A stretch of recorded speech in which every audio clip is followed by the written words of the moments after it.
پھر بنی اسرائیل کو اللہ تعالیٰ مختلف نعمتیں یاد کراتے ہیں کہ کیسے کیسے تمہیں نعمتیں عطا کی گئی، تم اللہ کی طرف راغب ہو جاؤ. اور جب ہم نے تمہیں آل فرعون سے نجات دی، وہ تمہیں بہت سخت تکلیف دیتے تھے، وہ تمہارے بیٹوں کو ذبح کر ڈالتے تھے اور تمہاری عورتوں کو زندہ چھوڑ دیتے تھے، اور اس میں تمہارے رب کی طرف سے بہت بڑی آزمائش تھی. اور جب ہم نے تمہارے لیے سمندر کو پھاڑ دیا، پھر ہم نے تمہیں نجات دی اور آل فرعون کو ہم نے غرق کر دیا، اور تم دیکھ رہے تھے، اپنی آنکھوں سے دیکھ رہے تھے کہ وہ پورا لشکر ڈوب رہا ہے. اور دشمن کو آنکھوں کے سامنے ڈوبتے دیکھنا کوئی معمولی نعمت نہیں تھی بنی اسرائیل کے لیے، جس نے انہیں غلام بنا رکھا تھا اور ان پر طرح طرح کی سزائیں مسلط کی ہوئی تھی.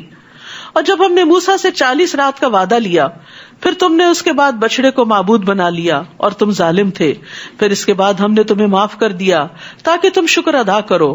اور جب ہم نے موسیٰ علیہ السلام کو کتاب اور فرقان عطا کی تاکہ تم ہدایت حاصل کرو. کتاب کس لیے آتی ہے؟ ہدایت کے لیے. اور جب موسیٰ علیہ السلام نے اپنی قوم سے کہا، اے میری قوم، بے شک تم نے بچڑے کو معبود بنا کر اپنی جانوں پہ ظلم کیا.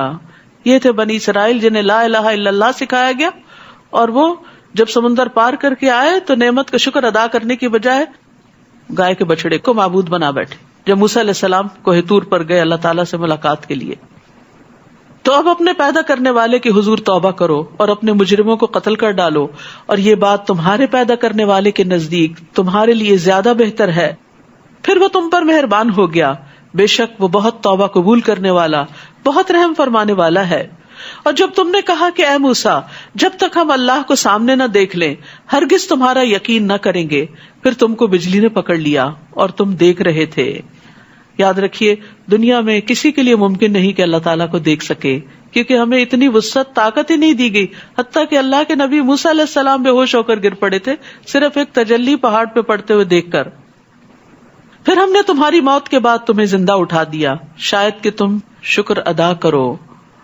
اور ہم نے تم پر بادلوں کا سایہ کیا اور تم پر من و سلوہ اتارا. کھاؤ پاکیزہ چیزوں میں سے جو ہم نے تمہیں عطا کی ہیں. اور انہوں نے ہم پر ظلم نہیں کیا بلکہ وہ اپنی جانوں پر خود ہی ظلم کر رہے تھے. اور جب ہم نے کہا اس بستی میں داخل ہو جاؤ اور اس میں سے جہاں سے چاہو خوب کھاؤ، اور تم دروازے میں سجدہ کرتے ہوئے داخل ہونا اور حتتن اے اللہ ہمیں بخش دے کہنا، تو ہم تمہاری خطائیں معاف کر دیں گے اور ان قریب ہم احسان کرنے والوں کو زیادہ دیں گے. تو جن لوگوں نے ظلم کیا انہوں نے اس بات کو جو انہیں کہی گئی تھی بدل کر کچھ اور کر دیا. ہنتتن گندم چاہیے، یعنی مذاق اڑایا اللہ کے الفاظ کا. بس ہم نے ان لوگوں پر جنہوں نے ظلم کیا تھا آسمان سے عذاب نازل کیا کیونکہ وہ نافرمانی کرتے تھے، یعنی اب اس کے بغیر کوئی چارہ نہیں تھا کہ ان کو سزا دی جاتی. اور جب موسیٰ علیہ السلام نے اپنی قوم کے لیے اللہ سے پانی مانگا تو ہم نے کہا کہ اپنا عصا پتھر پر مارو، تو اس میں سے 12 چشمے پھوٹ نکلے. پھر تمام لوگوں نے اپنا اپنا گھاٹ معلوم کر لیا. ہم نے حکم دیا کہ اللہ کے رزق میں سے کھاؤ اور پیو اور زمین میں مفسد بن کر نہ پھرو. اور جب تم نے کہا اے موسیٰ ہم ایک ہی کھانے پر ہرگز صبر نہیں کر سکتے، لہٰذا اپنے رب سے دعا کرو کہ وہ ہمارے لیے نکالے ترکاری، ککڑی، گندم، مسور اور پیاز جو بھی زمین اگاتی ہے. اس نے کہا کیا بھلا بہتر چیز چھوڑ کر اس کے بدلے کمتر چیز لینا چاہتے ہو؟ من و سلوہ چھوڑ کر تم زمین کی چیزیں لینا چاہتے ہو؟ تو جاؤ کسی شہر میں اتر جاؤ، تو بے شک جو تم نے مانگا ہے وہ تمہارے لیے وہاں موجود ہے. اور ذلت اور محتاجی ان پر دے ماری گئی اور وہ اللہ کے غضب کے ساتھ پلٹے. یہ اس وجہ سے ہوا کہ بے شک وہ اللہ کی آیات کا انکار کرتے اور نبیوں کو ناحق قتل کرتے تھے. یہ اس وجہ سے تھا کہ وہ نافرمانی کرتے اور حد سے بڑھ جاتے تھے. تو بنی اسرائیل پر اللہ کا غضب کیوں نازل ہوا؟ ان وجوہات کی بنا پر، اور اس میں خاص طور پر جو آخر میں فرمایا نافرمانی کرتے اور حد سے بڑھ جاتے، یعنی ساری پابندیاں توڑ کے نکل جاتے، اپنی منمانیاں کرتے، اللہ کے حکم کو پسے پش ڈال دیتے.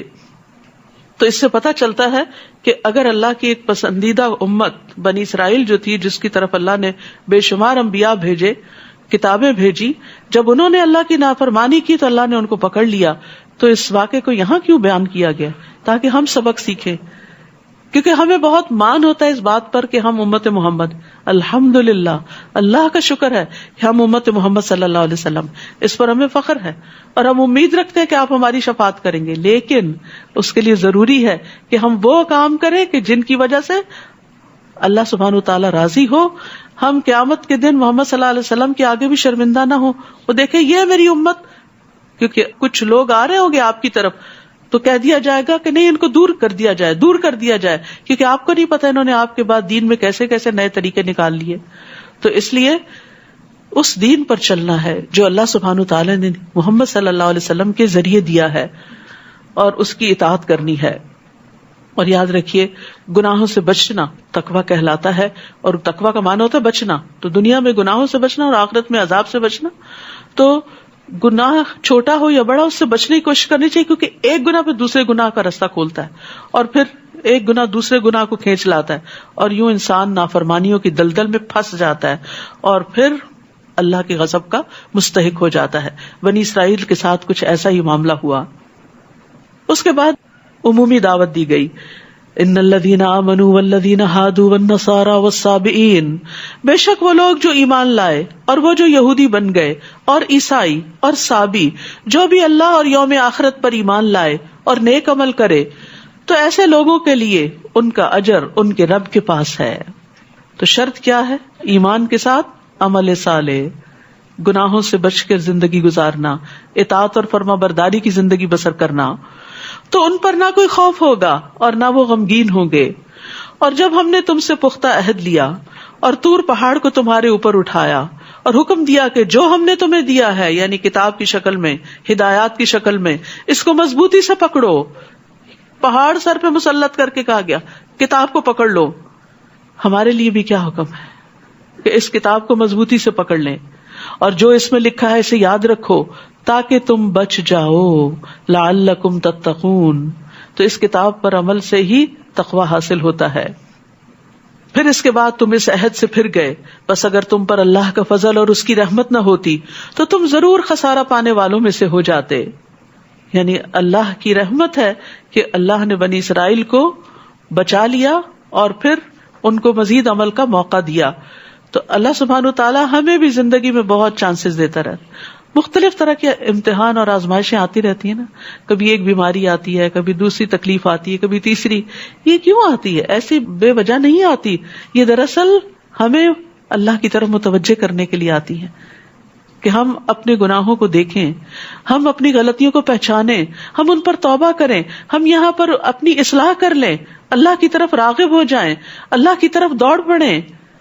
لیکن جب تکلیفوں کے آنے کے باوجود ہم صرف انہی میں ہی گم ہو جاتے اور اللہ سبحانہ تعالیٰ کے ساتھ ہمارا تعلق مضبوط نہیں ہوتا, تو پھر اس میں ایک وارننگ ہے, اس میں ایک خطرے کی گھنٹی ہے. ہر مشکل کے آنے پر یہ سوچئے کہ اس نے مجھے اللہ سے قریب کیا یا دور کیا. خوش قسمت ہے وہ جنہیں تکلیفیں اللہ سے قریب کر دیتی ہیں. تو یہی معیار ہونا چاہیے کہ جب آئے تو اللہ کا فیصلہ سمجھ کر ایکسپٹ کریں, اس کے دور کرنے کے لیے دعائیں بھی مانگیں اور دوائیں بھی کریں, اور جب دور ہو جائے تو اللہ کا شکر ادا کریں. اور شکر ادا کرنے کی قسم کیا ہے؟ اور زیادہ اس کی اطاعت کریں, اللہ کی فرما برداری کریں.